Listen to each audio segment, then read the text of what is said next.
जय गुरु जी। शुक्राना गुरु जी। सारी संगत को जय गुरु जी। संगत जी, आपको पता है गुरु जी हमें ड्रीम में दर्शन कैसे देते हैं। हम ऐसा क्या कहें कि गुरु जी हमें ड्रीम में दर्शन दे। इसी पर एक आंटी जी का सत्संग सुनते हैं जिसमें उन्होंने इस बात को बहुत अच्छे से एक्सप्लेन किया है। तो चलिए आंटी जी का सत्संग सुनते हैं। ये सत्संग पूरा जरूर सुनिएगा, आपको बहुत अच्छा आंसर मिलेगा। जय गुरु जी। संगत जी, ये मेरा दूसरा सत्संग है और इस सत्संग में मैं ये बताऊंगी कि कैसे गुरु जी ने मुझे दर्शन दिए, ड्रीम दर्शन दिए और मेरी विश कैसे पूरी करी। एक्चुअली संगत जी, महासमाधि वाले दिन उस टाइम पे एक बहुत रील चल रही थी लग जा गले सॉन्ग के साथ। और गुरुजी की रील्स काफ़ी चल रही थी कि हाँ पुराने इवेंट सुन के कैसे वो संगत में बैठते थे, संगत लोगों से कैसे बात करते थे अपने। और भी बहुत सारी रील्स उस टाइम पे चल रही थी। तो एक रील मेरे सामने आई थी जिसमें एक आंटी होती है, उनके पैर छू के उनको एकदम से ना गले लगा देती है। और बहुत मुझे बहुत अच्छा लगा वो कि यार ये लोग कितने लकी हैं कि इन लोगों ने भगवान को छुआ, उनसे बात करी और उनको गले लगाया। ये लोग कितने ब्लेस्ड थे, कितने लकी थे। इन्होंने सब कुछ गुरुजी को अपने सामने देखा। काश गुरुजी अब भी होते और काश उस टाइम पे हमें मिल जाते। ऐसी ऐसी फीलिंग्स थी उस टाइम पे मेरे अंदर।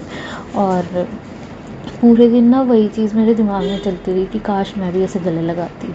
ऐसे वो पता नहीं क्यों मुझे एक हिट कर गया कि काश मैं होती वहाँ, मैं भी ऐसे गले लगाती। और वो पूरे दिन और ना उनकी वीडियोस देख के काफ़ी मैं इमोशनल सी भी हो रही कि आज के दिन ही गुरुजी ने चोला छोड़ा था। बेशक वो आज ये तो है कि वो हमारे अनसंग है, अपनी प्रेजेंस फील कराते हैं, बट एक होता है ना कि काश फिज़िकल फॉर्म में भी होते तो हम भी देख पाते। तो ये सब था। और उसके बाद रात को मैं सो जाती हूँ। महासमाधि के अगले दिन सुबह मुझे 4-5 बजे के बीच में ड्रीम दर्शन देते हैं गुरुजी। और उसमें ऐसा था कि गुरुजी घर आए हैं और बेड पे बैठे हैं और मैं उनको ना उसी तरीके से गले लगा रही हूँ और काफ़ी इमोशनल हूँ। उसके बाद गुरुजी कहते हैं कि चल अब कुछ खिलाएगी नहीं क्या। और जैसे मुझे पता था कि गुरुजी आएंगे तो पहले से ही पता था जैसे। और ना सपने में कुछ भी हो सकता है। तो उसमें ऐसी था कि मुझे पता था और मैंने बिस्किट के हैम्पर्स तैयार करके रखे थे और उसी में से बिस्किट का पैकेट खोल के मैंने उनको एक दिया और अपने हाथों से खिलाया। उसकी थोड़ी देर बाद गुरुजी उठ के बस जा रहे होते हैं, गेट तक पहुंचते हैं और मुझे कहते हुए चलते हैं कि तेरी जो भी प्रॉब्लम चल रही है उस पर मैं काम कर रहा हूँ और मैं सब देख लूँगा और सब ठीक हो जाएगा। क्योंकि अभी मेरी मैरिड लाइफ में थोड़ी प्रॉब्लम्स चल रही हैं, तो शायद उन्होंने उससे रिलेटेड बोला था मुझे। फिर गेट तक पहुंचते हैं वो, तो सपने में कोई नहीं होता मेरे घर का, कोई वैसे मम्मी नहीं होती, भाई नहीं होता, कोई नहीं होता। बट सपने में मेरे नाना और मेरे को मामा दिखता है। तो उनकी तबीयत ख़राब हो जाती है। गुरुजी उस गेट तक पहुंचते हैं। उनके नाना के पेट में दर्द होता है और मामा के आँखों में कोई प्रॉब्लम हो जाती है। पता नहीं क्यों ऐसा सपने में दिखा, बट आँखों में कोई प्रॉब्लम होती है। और गुरुजी वापस घर के अंदर जाते हैं। पहले तो बेड पे बैठे थे, बट इस बार ज़मीन पे बैठते हैं और नाना को अपने साइड में बिठाते हैं। मामा का जो सर होता है वो अपनी गोदी में रखते हैं, उनको अपनी गोदी में लिटा लेते हैं।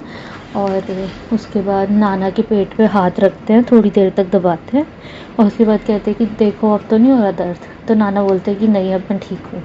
और मामा की आँखों पे ही हाथ फेरते हैं और उसके बाद उनकी आँखें ठीक हो जाती हैं। और ना मेरे पापा जैसे वहीं बैठे हैं और उनको बोलते हैं तेरा तो मैंने सब कुछ ठीक कर दिया, तेरा तो कोई चक्कर ही नहीं है, ऐसे करके। क्योंकि मेरे पापा काफ़ी ड्रिंक करते थे। ड्रिंक तो अभी भी करते हैं लेकिन अब थोड़ी कम हो गई है।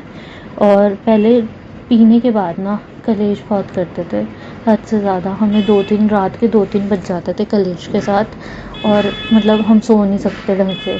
और अगर हमने सोच लिया कि यार पापा आ गए, अब इन्होंने पी ली, कभी कभार तो हम रात के 12 बजे तक घर के बाहर ही घूमते रहते थे कि घर के अंदर तभी जाएंगे जब पापा सो जाएंगे। क्योंकि हमें इतना डर लगता था कि रोज़ का कलेश हमारा दिमाग ख़राब हो जाता था अच्छे से। तो मतलब काफ़ी प्रॉब्लम्स थी हमारे घर पे भी। बट जब हम मेरी मम्मी हम लोग मतलब गुरुजी से जुड़े और पापा एक बार बड़े मंदिर गए थे, उसके बाद नहीं गए। लेकिन काफ़ी टाइम के बाद ना गुरुजी ने जैसे उनको खुद ही कनेक्ट कर लिया अपने आप से। और आज टाइम ऐसा है कि वो हर संडे जाते हैं बड़े मंदिर, हर संडे। अगर संडे को कभी छुट्टी नहीं होती, सैटरडे को होती तो सैटरडे को जाते, लेकिन उन्होंने जाना है, हर हफ्ते जाना है, ऐसा है। और गुरुजी को वो आजकल इतना मानते हैं, मंत्र जाप करते हैं गुरुजी की, रोज़ सुबह पूजा करके ऑफिस जाते हैं। मतलब इतना जुड़ चुके हैं। ड्रिंक करते हैं, कम हो गई है, लेकिन कलेश नहीं होता। और अपनी जिम्मेदारियाँ समझते हैं। पहले तो अपनी जिम्मेदारियों का भी नहीं पता था।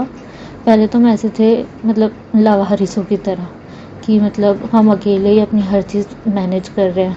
मम्मी खुद कैसे कैसे मैनेज कर रही है, हर टेंशन मम्मी के ऊपर थी, पापा ने कभी सपोर्ट नहीं करा। बट आज ऐसा है कि मम्मी पापा दोनों मिलके मतलब घर चला रहे हैं, केयर करते हैं। और पापा और मम्मी की भी बहुत इज्जत करते हैं, केयर करते हैं, मतलब। और उस चीज़ पे पछताते भी जो उन्होंने पहले करा, कि मतलब इतने कलेश, रोते भी हैं। बल्कि मेरे नाना नानी को फ़ोन करके माफ़िया मांगते हैं कि मैंने जो भी करा मेरे बस में नहीं था। क्योंकि पंडितों को भी हमने बहुत दिखाया, तो उन्होंने कहा था कि कर रखा है किसी ने। और काफ़ी पूजा कराई, लेकिन वो पूजा कभी काम नहीं आई, कलेश वो हमेशा चलता रहा। लेकिन गुरुजी ने सब कुछ ठीक कर दिया। और आज मतलब मेरी मम्मी काफ़ी टेंशन फ्री है, खुश है। कि मतलब कोई भी प्रॉब्लम अगर घर पे आती है ना, कम से कम मम्मी को ये टेंशन नहीं है कि रोज़ का कलेश जो होता था घर के अंदर और बाहर की टेंशनों के साथ, वो नहीं है। अब सुकून की ज़िंदगी है, जो भी टेंशन है। और मम्मी भी अब टेंशन फ्री है कि गुरुजी है तो सब देख लेंगे, जो होगा अच्छे के लिए होगा। और बाकी ये मेरा ड्रीम दर्शन जो गुरुजी ने मुझे दिए थे, और मैं बहुत खुश थी सुबह जब मैं उठी थी और मैंने सबको बताया। और सबसे ज़्यादा पापा खुश रहते कि मतलब कि हाँ, गुरुजी ने मुझे दर्शन दिए उस चीज़ के लिए। और बस यही है मेरा सत्संग। संगत जी, शुक्राना आपने मेरा सत्संग सुना उसके लिए। और आंटी जी, आप बहुत अच्छी सेवा कर रहे हो, आप बहुत अच्छे तरीके से मतलब हर चीज़ एक्सप्लेन करते हो, बहुत सारी डिटेल्स आप देते हो, उसका शुक्राना। कभी कभार हम गलती भी कर रहे होते हैं, कभी गुरुजी की पूजा के उसमें, या बहुत सारी गलतियाँ हम करते हैं, लेकिन आपके सत्संग हमारी हेल्प करते हैं, और शुक्राना उसका aunty ji. Thank you so much. और ये मेरा सत्संग था। शुक्राना गुरुजी। ओम नमः शिवाय। शिव जी सह सहाय। ओम नमः शिवाय। गुरु जी सह सहाय।